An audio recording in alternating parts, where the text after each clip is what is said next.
तो जिसका सेरिब्रम कमजोर रहेगा उसकी याददाश्त कमजोर रहेगी। स्टूडेंट लाइफ में सेरिब्रम का मजबूत होना बहुत ज्यादा जरूरी है। ये सेरिब्रम अगर मजबूत रहेगा तो जो पढ़े हैं वो हमेशा याद रहेगा। अगर सेरिब्रम कमजोर है तो एग्जाम में भूल जाएंगे, मजबूत रहेगा तो याद रहेगा। अब ये बढ़ता कैसे है, तो इसके दो तीन रास्ते हैं पढ़ने के।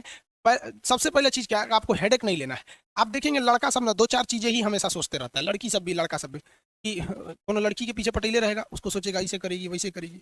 चाहे वो सोचेगा ब्याह हो जाता तो कितना अच्छा रहता, हमारी जिंदगी दूसरी हो जाती, हम दोनों एक हो जाते, फिर तीन हो जाते हैं। रे पगला कहीं का है। ये प्यार मोहब्बत कुछ नहीं होता है। इस प्यार मोहब्बत का मेन कांड है ये हाइपोथैलेमस का, आगे समझाएंगे। तो जिन लोगों के अंदर कुछ खास चीजें सोचते रहते हैं, फैमिली को सोचेंगे कि इनको क्या होगा, आप देखिएंगे ना 8-10 टॉपिक होगा आप उसके बारे में सोचते होंगे। लड़की से भी सोचेगी हमारा खूब अच्छा लड़का मिलता, ओहो कितना ध्यान रखता, हमारी हाथ में खुदे मेहंदी लगा देता, उठा के चाय ले आके पिलाने देता।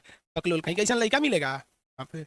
हाँ, ये सब चीज जितना सोचेंगे सुनो, उनका सेरिब्रम कमजोर होगा और उनकी याददाश्त कमजोर होती जाएगी।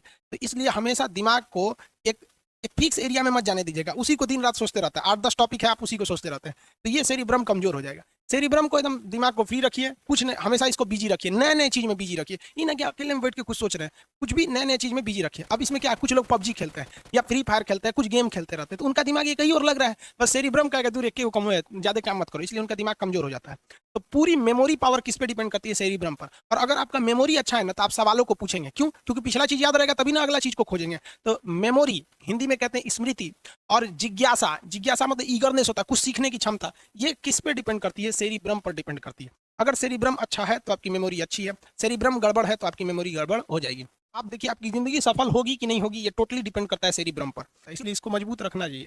आपको बता दिए 75 टाइप का टेंशन मत लीजिए। जो शादीशुदा है उनकी बीवी उनको कोचले रहती है, वो बेचारा ऑफिस में बैठा रहता है तो पत्नी को सोचता है ससुरी रतिया को कोना से बतिया रही थी रे। अब पत्नी सोचेगी आज के लिए ऑफिस से बड़ी लेट आ रहा है, कोना के चक्कर में पड़ा ले रहे। ये दोनों चक्कर में दोनों ससुरा अपना सेरिब्रम चौपट कर लेता है सर, और दोनों बर्बाद हो जाता है सर। इसलिए कोशिश करिएगा कि घर में, दोस्तों में, या पति पत्नी है या फिर फ्रेंड सर्किल है, गर्लफ्रेंड बॉयफ्रेंड है, जो भी है, हम आपकी पर्सनल लाइफ में इंटरफेयर करने वाले कोई नहीं होते हैं, लेकिन आप कोशिश कीजिएगा कि अगर कोई आपको टेंशन दे रहा है तो इग्नोर करके हट जाइए। ज्यादा तू मैं कीजिएगा ना तो सेरिब्रम घट जाता है। इसलिए आप देखिएगा जितने लोग आगे गए हैं या जो सक्सेस हो गए हैं उनके घर में पारिवारिक कलह नहीं होता है, ना दोस्तों से होगा ना उससे होगा, क्योंकि पारिवारिक कलह करेंगे ना दिमाग एक जगह सेचुरेटेड हो जाएगा, जहां सेचुरेटेड हुआ उसको खराब होना है। कहते हैं ना ठहरा पानी खराब हो जाता है, तो वही दिमाग को एक जगह कर देंगे तो ठहरा पानी खराब हो जाता है। जो दिमाग पर बोझ नहीं दिया वो जीवन उसका नरक हो जाएगा, उसकी दिमाग नहीं बढ़ पाई। आज भी आप खाली टाइम पे बैठे कुछ भी पढ़ो यार, कॉमिक्स पढ़ो, न्यूज पढ़ो, पत्रिका पढ़ो, किसी की बायोग्राफी पढ़ो, कुछ भी करो, इस पे बोझ दो, बोझ दो। क्योंकि 25 साल के बाद, देखिए जेन्युइन तो ये 15 साल के बाद नहीं बढ़ता है, लेकिन आप इसे नहीं कहा जाता है कि एक्सपेंड कहां तक खींच सकते हैं, तो 25 साल के एज तक पहुंच दीजिए इस पे एकदम बढ़िया से, इतना ना बोझ डाल दीजिए कि पगला जाइए, नहीं बोलते माथा फट जाएगा। इस तरह से करिए, आपका सेरिब्रम तगड़ा रहेगा। दूसरा, योग वगैरह करते रहिएगा, योगा वगैरह करने से अच्छा होता है शरीर में। सेरिब्रम मजबूत कब होता है, जब आप इसको जितना ज्यादा बोझ डालिएगा उतना ज्यादा होगा। बचपन में आपको पता है हम 2001 में, यानी आज से 19 साल पहले टाइपिंग करने जाते थे। उस समय टाइप मोबाइल, ये कंप्यूटर नहीं होता, टाइपराइटर होता था, उंगली मेरा मुचुक गया था, सोच रहा इतना हार्ड होता था वो। और हम लोग बहुत छोटे छोटे थे लोग, आज से 19 साल पहले। एज कितना होगा हम लोग का, हम लोग कोई बहुत बड़ा, आप भी जानते हैं कितना का, कोई बूढ़ा आदमी तो हुआ नहीं अभी।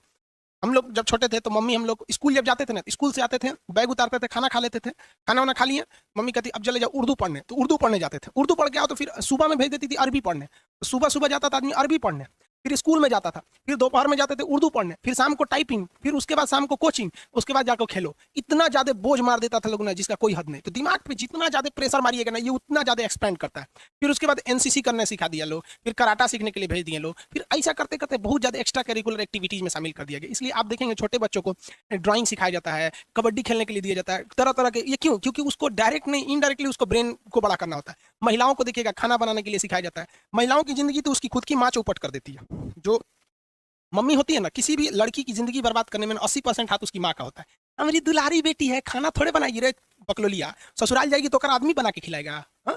लड़की खाना नहीं बनाएगी, मर्द कमाएगा नहीं, बैल खेत नहीं जोतेगा, तो तुझे पैदा कैली हुआ है? आपका मार्क्स आपकी जिंदगी को निर्धारित नहीं करता है। हम अपनी पूरी जिंदगी में 40 लड़कों के बैच में केवल 37वें रैंक पे रहते थे, यानी पीछे से हम टॉप किए थे। लेकिन मेरे बैच के जितने लड़के थे आप उनको कहीं नहीं ढूंढिएगा, और आज पूरा हिंदुस्तान हमको जानता है। तो आप अगर किसी की कामयाबी की गणना उसके एग्जाम में पाए हुए नंबर के आधार पर करते हैं तो आप भी कुछ खास दिमाग वाले नहीं हैं। 40 लड़के रहते थे हमारे स्कूल में, 37वें नंबर पे आते थे हम। यहाँ पर ये 10th तक का ये रिकॉर्ड था। उसके बाद थोड़ा थोड़ा सुधरा।